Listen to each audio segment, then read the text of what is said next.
तो आप रिश्ता करना चाह रहे हैं? जी। आपकी एज क्या है? 21 साल। फ्लैट्स हैं, बैंक बैलेंस है, एक दो गाड़ियां हैं। कितना है क्या बैंक बैलेंस आपके पास? बैंक बैलेंस तकरीबन कोई 15 से 20 लाख रुपए है। और जिस घर में मर्द ना हो उन औरतों को कोई इज्जत नहीं देता। ऐसा शख्स हो जो मेरे से शादी कर ले, मेरे से शादी करके मेरे घर रहे, मेरी वालदा को अपनी वालदा समझे, नेक हो, इज्जत करने वाला हो, निभाने वाला हो, ये ना मुझे चाहिए। और एज का और मेरी कोई डिमांड नहीं। अस्सलाम वालेकुम नाजरीन, मजलूम की पुकार के साथ मैं हूँ आपका होस्ट कमाल अब्बास। नाजरीन, आज जो हमारे साथ लड़की मौजूद है वो कोई आम लड़की नहीं है, बहुत ही अमीर लड़की है। और वो किस लिए आई है हमारे पास? शादी के लिए। तो आइए जानते हैं उनको कैसा रिश्ता चाहिए और उनके पास क्या कुछ है। अस्सलाम वालेकुम। वालेकुम अस्सलाम। कैसे हैं आप? मैं ठीक हूँ, आप कैसे हैं? अल्हम्दुलिल्लाह। अच्छा, मुझे ये बताएं कि आपकी एज क्या है? 21 साल। तो आप रिश्ता करना चाह रहे हैं? जी। फैमिली में कौन कौन है आप? मैं और मेरी मम्मा। तो कैसा रिश्ता चाहिए आपको? और आपके मतलब कि मैंने सुना है कि आपके पास काफी जायदाद है, काफी दौलत है। जी। क्या कुछ है आपके पास? मेरे पास मेरे बाबा के कुछ फ्लैट्स हैं, बैंक बैलेंस है, एक दो गाड़ियां हैं और साथ में कुछ शॉप्स हैं, 2 या 3 शॉप्स हैं। बाबा जिंदा है आपके? नहीं, एक्चुअली मेरे साथ हुआ ये कि मेरे बाबा जो थे ना, एक कंपनी में अकाउंटेंट थे। उनकी प्रोग्रेस इतनी अच्छी थी कि उनके जो बॉस थे उन्होंने खुश होकर उनको कुछ फ्लैट्स गिफ्ट किए, एक गाड़ी गिफ्ट की। कुछ मेरे बाबा ने सारी जिंदगी मेहनत करके कुछ बैंक बैलेंस वगैरह बनाया। तो हमारे घर में हम 3 ही लोग थे, मैं, मेरी वालदा और मेरे बाबा। तो जो मेरे बाबा के बॉस थे ना, उन्होंने मुझे बेटी बनाया हुआ था, वो मुझे बेटी कहते थे। तो एक दिन हुआ यूं कि मेरे बाबा को ना हार्ट अटैक हुआ। जब तक हम उनको हॉस्पिटल लेकर गए तो डॉक्टर ने बताया कि उनकी डेथ हो गई है। तो हम लोग काफी परेशान हो गए। हमारे लिए ये मंजर बहुत, हमारा बाबा के सिवा कोई था ही नहीं, क्योंकि मेरे वालदा और मेरी बाबा की लव मैरिज थी। तो फैमिली में दोनों तरफ से हमें कोई इतना बुलाता नहीं था, क्योंकि मेरे घर वालों ने, मेरे वालदा और मेरे बाबा ने ऑपोजिट जाकर शादी की थी, इसलिए कोई बुलाता नहीं था। तो हमारा तो बाबा के सिवा कोई भी नहीं था। तो जब बाबा की डेथ हुई तब हम तो बहुत परेशान हो गए। हमें समझ ही नहीं आई कि अब हम क्या करेंगे, जिंदा कैसे रहेंगे। जैसे मेरी वालदा की इद्दत पूरी हुई, उन्होंने मुझे बोला कि अब आप ना शादी कर लो। उन्होंने काफी मेरे पर जोर डाला कि नहीं, शादी कर लो, शादी कर लो। मैंने नहीं की, क्योंकि हमारे घर में कोई मर्द नहीं था। मोहल्लेदार भी फिर इस किस्म का रवैया रखते थे, जिस घर में मर्द ना हो उन औरतों को कोई इज्जत नहीं देता। तो कभी कभी मेरे बाबा के बॉस आ जाते थे तो हम समझते थे कि मेरा बाप अब भी जिंदा है, क्योंकि उन्होंने मुझे बेटी कहा हुआ था। फिर कुछ ऐसा आहिस्ता आहिस्ता होने लग गया कि उनका कुछ रवैया मेरे साथ इस तरह का हो गया कि मुझे शक पड़ता था कि उनकी नजर मेरे पर ठीक नहीं है। मैंने वालदा को कई बार बताया, लेकिन मेरी वालदा कहती थी कि तुम्हारा वहम हो सकता है, वो तुम्हें बेटी कहते हैं। एक दिन अल्लाह की करनी ऐसी हुई कि मेरी वालदा घर में नहीं थी और वो अचानक से घर आ गए। उन्होंने मेरे साथ बदतमीजी करने की कोशिश की। तो मैंने बोला कि आप तो मेरे वालिद की जगह में, आपने तो मुझे बेटी कहा हुआ है। तो उसने उस शख्स ने मुझे जवाब दिया कि तुम मेरी सगी बेटी तो कोई हो नहीं ना, मुंह बोली बेटी हो। उन्होंने मुझे गलत काम की तरफ रागब किया, दावत दी, लेकिन मैंने उनको थप्पड़ मारा और मैंने बोला कि आइंदा आपने इस तरह की बात की तो मैं आपके खिलाफ कानूनी कार्रवाई करवा दूंगी। खैर, कैसे अल्लाह का किया हुआ कि उन्होंने साल डेढ़ तो तंग नहीं किया। अब तो काफी ईयर टाइम हो गए, उन्होंने मुझे तंग नहीं किया।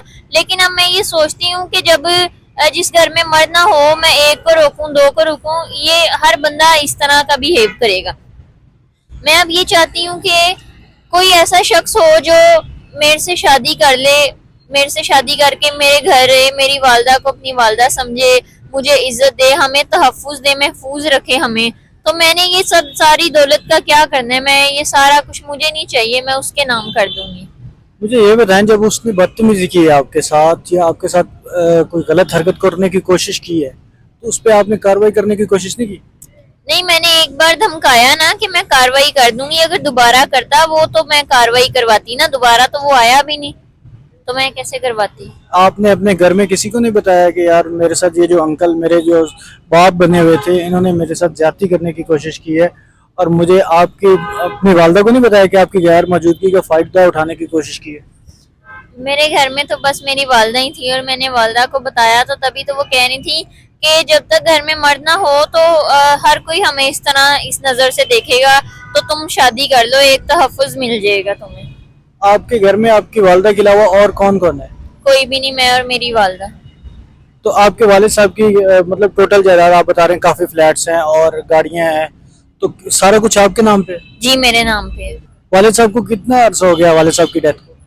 3-4 साल हो गए। तो मुझे बताएं आपकी एज कितनी है एज मेरी 21 साल है। और आपकी क्वालिफिकेशन कितनी है? FA। उसके आगे आपने पढ़ने की कोशिश नहीं की?